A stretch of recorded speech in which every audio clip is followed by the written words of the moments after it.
You're listening to the Daily Sales Tips Podcast, and I'm your host, Scott Ingram. Today, I've got another prospecting tip from another SDR for you.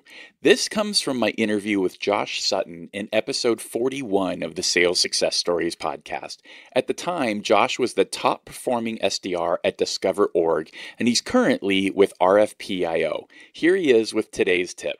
The tier one contacts, what I do is it's called, I call it the 5x5 method, where you spend no more than 5 minutes researching a prospect and no more than 5 minutes drafting an email or drafting a series of emails that are personalized.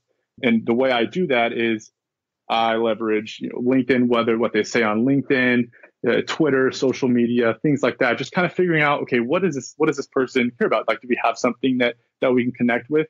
Can I reference in my first sentence, hey, I noticed you're a Chicago Bears fan. So am I. Like, what do you think of the draft coming up? Who do you think they're going to pick?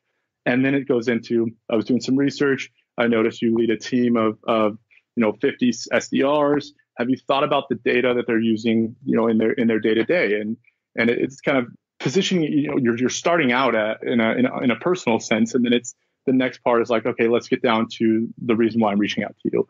And so the 5x5, and I hold myself very accountable to that, because I know that somebody can spend hours and hours researching some people to go after. They can go down that rabbit hole and then spend another hour trying to write the perfectly well-crafted email and get inside their own heads. And so I have set the timer on my phone and make sure that I only spend 5 minutes on each step.